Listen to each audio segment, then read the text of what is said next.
आज मैं आप लोगों को एक इंतहाई इम्पोर्टेंट टॉपिक के बारे में बताऊंगा and that is how to write personal statement in law admission test. जहां पर भी आप लॉ में एडमिशन लेना चाहते हैं, जैसा आप लोगों को पता है, उसके लिए HEC एक लॉ एडमिशन टेस्ट लेता है जिसके डिफरेंट पोर्शंस हैं।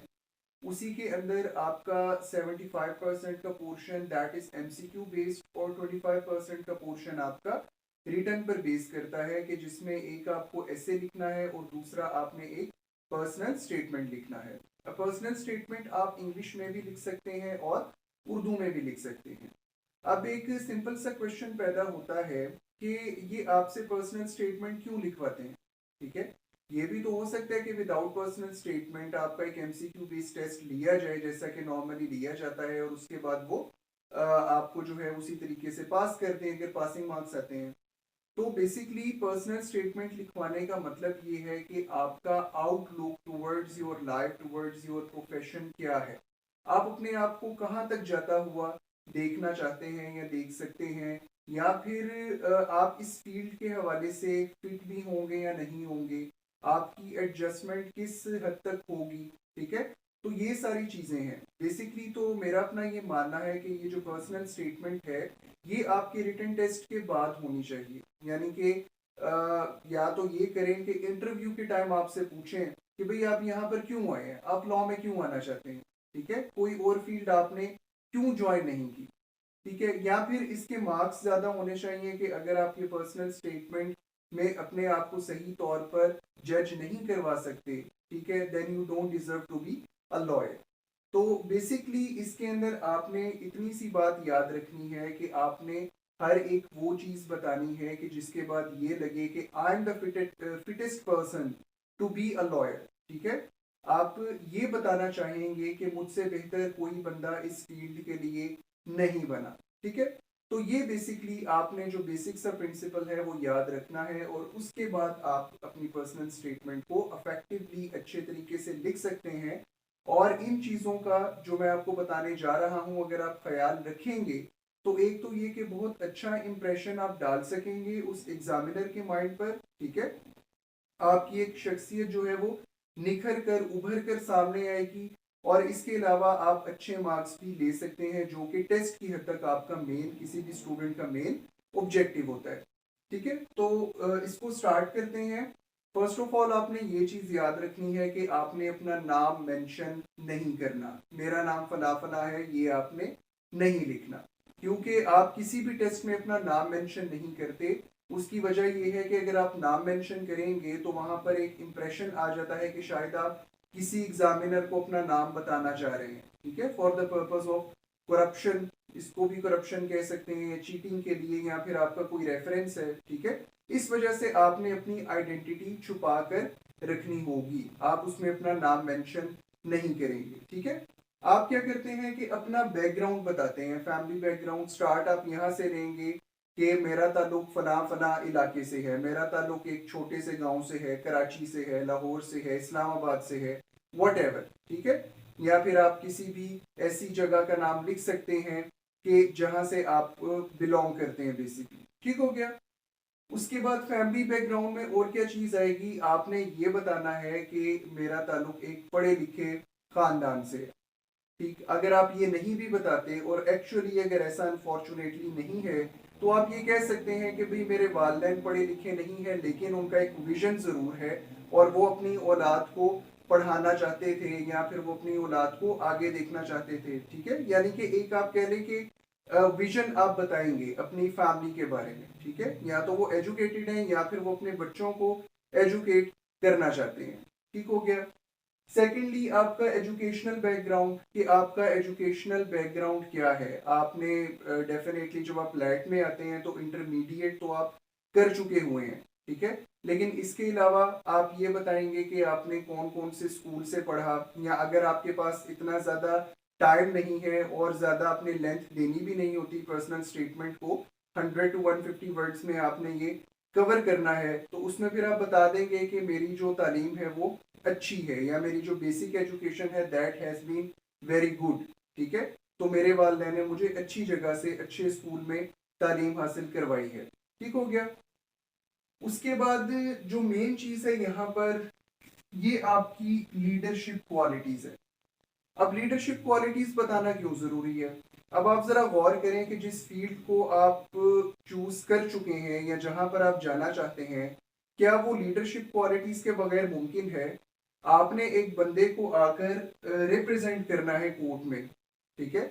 लीडर का क्या काम होता है? To represent people, to lead people. तो बेसिकली जो एक लॉयर है वो एक लीडर भी है, वो एक रिप्रेजेंटेटिव भी है अपने क्लाइंट का।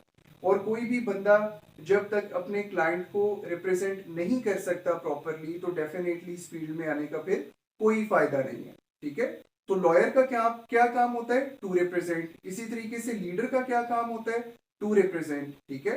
तो इस वजह से आपने वहां पर अपनी लीडरशिप क्वालिटीज बताना होंगी। जैसे आप लोगों ने बुक्स वगैरह में भी पढ़ा होगा जो लैट के लिए बनी हुई है, कि भाई मुझे शुरू से ही बड़ा शौक था कि मैं लोगों के मसले हल करवाऊं, ठीक है? या फिर आप इस तरीके से लीडरशिप क्वालिटीज बता सकते हैं कि भाई मैं अपनी क्लास का मॉनिटर रहा हूँ, रही हूँ। मैं मुझे स्कूल में जो है वो प्रॉक्टर बनाया गया, ठीक है? मैंने मतलब है कि ये काम किए, जिसकी वजह से आप बता सकते हैं कि you have the leadership qualities, आपके अंदर लीडरशिप क्वालिटीज मौजूद है।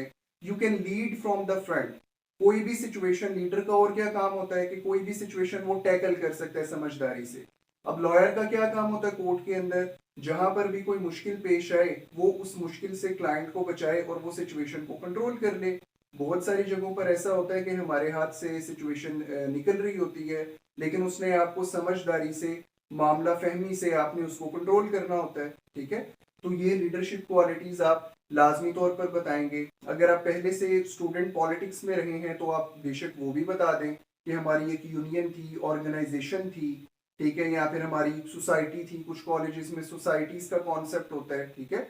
तो मैं उस सोसाइटी का प्रेसिडेंट रहा हूँ या रही हूँ, ठीक है? तो कोई भी चीज जिससे आप लीडरशिप क्वालिटीज अपनी बता सकें, वो आपने फिर मेंशन करनी है।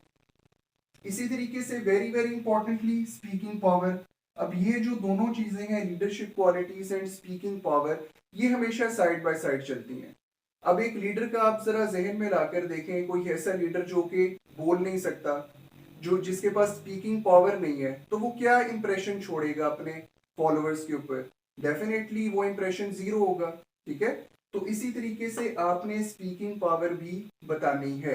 अब स्पीकिंग पावर बताने के लिए आप क्या लिख सकते हैं अपने उस पर्सनल स्टेटमेंट में कि भाई मैंने बहुत सारे तकरीरी मुकाबलों में हिस्सा लिया है। I have been very great orator, अगर आप इंग्लिश में उसको अटेम्प्ट कर रहे हैं, ठीक है? या फिर आप ये कह सकते हैं कि हमेशा मैंने मतलब आप कोई भी ऐसी चीज बता सकते हैं कि जिससे आपकी स्पीकिंग पावर सामने आ रही है, ठीक है? तो ओरेशन का या फिर मैंने तकरीरी मुकाबले का इसलिए कहा है कि वो एक ऐसी चीज होती है कि वहां पर आपकी सारी चीजें सामने आती हैं। आप कैसा देखने में, आपका फिगर कैसा लगता है, बॉडी लैंग्वेज आपकी कैसी है, आप जब लोगों को फेस करते हैं तो आपका आई कांटेक्ट कैसा होता है, इसके अलावा आपके जो अल्फाज का चुनाव है वो कैसा है।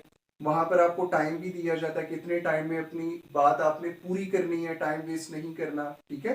तो इस वजह से ये जो तकरीरी मुकाबले होते हैं या फिर ये जो स्पीचेस होती हैं, that is a very technical thing, और ये आपको बहुत ज्यादा पॉलिश भी करते हैं, ठीक है? तो अपनी पर्सनल स्टेटमेंट में आप ये चीज मेंशन कर सकते हैं, ठीक है? और स्पीकिंग पावर के हवाले से अगर कोई और चीज आपके माइंड में है तो आप वो भी बता सकते हैं। क्योंकि जब हम कोर्ट के अंदर जाते हैं तो शुरू शुरू में हमें डर लगता है। डर क्यों लगता है कि कुछ लोग आपको आगे से देख रहे होते हैं और कुछ पीछे से देख रहे होते हैं। ये भी एक बड़ी मतलब आप कह लें कि अजीब सी चीज है कि यानी फ्रंट एंड बैक दोनों साइड से आपको लोग ऑब्जर्व करते हैं। You are in the open court, वहां पर बहुत सारे आपके कोलीग्स बैठे होंगे, आपके टीचर्स बैठे होंगे, बाजुकात अगर आप टीचिंग भी करते हैं तो आपके स्टूडेंट्स बैठे होंगे। आपका अच्छा खासा टेस्ट होता है उस टाइम। और अगर आपकी वॉइस में, आपकी आवाज में कॉन्फिडेंस नहीं होगा तो डेफिनेटली आप एक अच्छा इम्पैक्ट नहीं डाल सकेंगे, ठीक है? तो इस वजह से स्पीकिंग पावर लॉ के हवाले से that is a very very important thing, let me tell you. ठीक हो गया? तो स्पीकिंग पावर भी आपने अपने पर्सनल स्टेटमेंट में बता देना है, ठीक है? ओके जी, उसके बाद हम अपने नेक्स्ट पोर्शन पर आते हैं, that is source of inspiration. Again very important. अब इंस्पिरेशन का जिक्र करना क्यों जरूरी है या क्यों आपको करना चाहिए?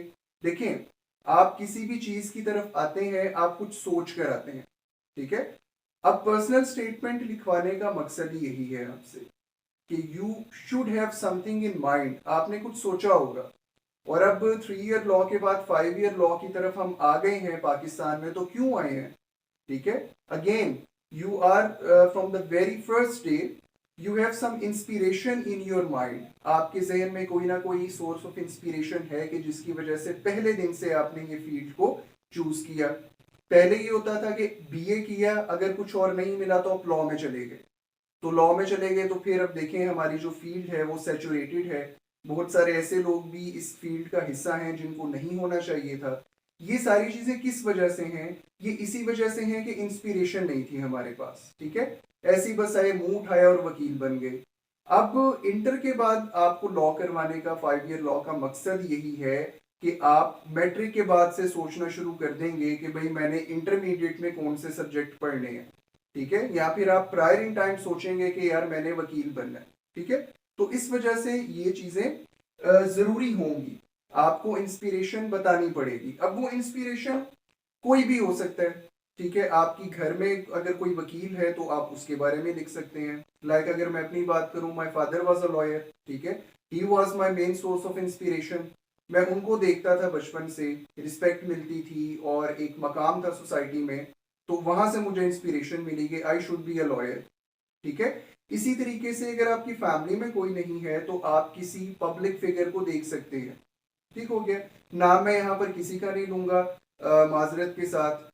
तो बस आप सोच लें कि हमारे मुल्क में कौन कौन से बड़े नाम हैं, कौन कौन से वकला हैं कि जिनको देखकर टीवी पे या फिर वो कोई तज्जिया पेश करते हैं, या फिर उनका आप देख सकते हैं कि नीचे लिखा हुआ है माहिर कानून, तो वो अच्छा लगता है देखने में। ठीक है, इसके अलावा लॉयर की जो रिस्पेक्ट होती है वो तो आपके सामने है। बहुत बड़े बड़े हमारे क्लाइंट्स होते हैं, हर एक फील्ड के जो बड़े बड़े लोग हैं, जब वो आपके पास अपने मसले लेकर आते हैं, प्रॉब्लम्स लेकर आते हैं, वो आपके क्लाइंट्स बन जाते हैं, तो definitely they give you respect. ठीक है, तो that is a very very respectable profession. Inspiration में आप फिगर भी लिख सकते हैं, कोई पब्लिक फिगर, कोई अपना रिलेटिव भी लिख सकते हैं, और इसके अलावा आप ये इंस्पिरेशन भी लिख सकते हैं कि भाई ये बड़ी रिस्पेक्टफुल फील्ड है। That is a profession of lords, आपने सुना होगा। ठीक है, ये लॉर्ड्स का प्रोफेशन है, मैं इसलिए ज्वाइन करना चाहता हूँ। अब इसके अंदर जो काम करने का तरीका है वो भी बड़ा मुख्तलिफ है, हम किसी के सबॉर्डिनेट नहीं है इस फील्ड में, ये बड़ी इंटरेस्टिंग चीज है। कोई आपकी लेग पुलिंग नहीं कर सकता, कोई आपका रास्ता नहीं रोक सकता। अगर आप कोई जॉब कर रहे हैं तो कोई बंदा एप्लीकेशन देगा, इंक्वायरी बैठ जाएगी, आप तरक्की नहीं कर सकते, आपको प्रमोशन ग्रेड नहीं मिलेगा। ठीक है, लेकिन यहाँ पर ऐसा कुछ भी नहीं है, सब कुछ आपने खुद ही करना है।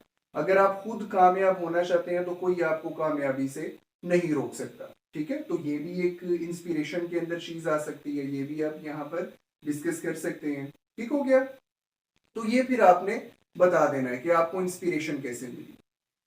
उसके बाद वेरी इंपॉर्टेंटली जो अक्सर स्टूडेंट्स मिस कर देते हैं, दैट इज योर एम। देखें, जर्नी आपने शुरू करना है कि आपने वकील बनना है, तो क्या आप बस वहीं पर ख़त्म कर देंगे? क्या आप जो पहला दिन है आपके लॉ के बाद, पहला दिन है आपकी कोर्ट कचहरी का, जॉब का, जुडिशरी का, एंड भी आप वहीं पर करेंगे? डेफिनेटली नहीं। ठीक है, अब एम के अंदर आपने ये बताना है कि basically what do you want to achieve by joining this profession. ठीक है, आप लिख सकते हैं कि मैं चीफ जस्टिस ऑफ पाकिस्तान बनना चाहता हूँ, मेरा वो एम है, मैंने वहां तक जाना है। ठीक है, that is the highest post इस फील्ड के हवाले से अगर बात करें तो। आप कह सकते हैं कि भाई मैंने अपने, मैं चूंकि बैकवर्ड, अब यहाँ से आप रिलेट करेंगे फैमिली एंड एजुकेशनल बैकग्राउंड, अगर ये चीज़ें आपकी अच्छी नहीं रही तो यहाँ पर आकर आप अपने एम में लिख देंगे कि भाई मेरी तो ये चीज़ें अच्छी नहीं रही, मेरी तो बहुत अच्छी मैं एजुकेशन नहीं ले सका, लेकिन मैं कम से कम अपने लोगों में अवेयरनेस पैदा करूंगा इस फील्ड के ज़रिए से कि आप क्या क्या कर सकते हैं। ठीक है, यहाँ पर इस फील्ड के अंदर आकर मेरे पास फ्री हैंड होगा कि मैं अपने लोगों के केसेस को फ्री में प्लीड करूंगा। ठीक है, यहाँ पर आप मतलब कुछ भी लिख सकते हैं कि आपका एम क्या है। You want to be chief justice of Pakistan, you want to be a high court justice. ठीक है, या you want to be a top class lawyer of Pakistan. कुछ लोगों की जुडिशरी में जाने का माइंड नहीं होता, तो आप कह रहे हैं कि मैं एडवोकेट सुप्रीम कोर्ट बनना चाहता हूँ, मैं सीनियर एडवोकेट सुप्रीम कोर्ट बनना चाहता हूँ। ठीक है, या फिर अगर आप कह रहे हैं कि मैं किसी लीगल डिपार्टमेंट का, सॉरी किसी गवर्नमेंट डिपार्टमेंट का मैं लीगल हेड बनना चाहता हूँ। ठीक है, तो ये चीजें भी आप उसके अंदर मतलब लिख सकते हैं। ठीक हो गया, तो यहाँ पर आपने फिर एम बता देना है कि बेसिकली ये तो मेरा स्टार्ट हो गया लॉ में एडमिशन लेना। लॉ में एडमिशन लेने के बाद एलएलबी में एडमिशन लेने के बाद एलएलबी करने के बाद मैं बेसिकली अपनी लाइफ में क्या करने जा रहा हूँ। ठीक है, तो ये सारी चीजें आप अपने एम के अंदर लिख सकते हैं। ठीक हो गया। तो ये तो सारी आ गई चीजें जो आपने डिस्कस करनी है। अब इसके अंदर मैं एक चीज आपको बताता चलूं कि ये कोई ज्यादा चीजें नहीं हैं। इन सारी चीजों के हवाले से आप एक एक दो दो लाइंस लिखेंगे तो दैट वुड बी इनफ। ठीक है, आप अगर इन सारी चीजों को डिस्कस कर लेते हैं और आपकी जो लेंथ है वो 6 7 8 10 लाइंस बनती है तो दैट इज ओके। आपने ये नहीं सोचना कि भाई मैंने भी ज्यादा लिखना है। जो आपको उन्होंने वर्ड्स दिए होते हैं 100 to 150 या 200 words, that is a maximum length. ठीक है, ये नहीं है कि आपने लाजमी 200 को टच करना है और अगर 200 को टच नहीं करेंगे तो क्यामत आ जाएगी। ऐसा नहीं है। बेसिकली आपने इन एलिमेंट्स को डिस्कस करना है। ठीक है, कि ये चीजें हैं जो कि मेरी से रिलेटेड है और इसके अंदर आप बता सकते हैं कि मेरी जो ग्रोथ हुई है वो इस फील्ड के हवाले से हुई हुई है। ठीक है, और इसके अलावा आई एम द फिटेस्ट पर्सन। ठीक है, और मेरी जो एक नेचर है, मेरी जो तबीयत है वो इस प्रोफेशन से रिलेट करती है। ठीक है, तो बाहर के मुल्कों में आपको पता है कि साइकोलॉजिस्ट अटैच्ड होते हैं और वो हर एक बच्चे को बताते हैं कि आपके अंदर ये क्वालिटीज हैं और फ्यूचर में अगर आप इस फील्ड की तरफ जाएंगे तो ये होना चाहिए।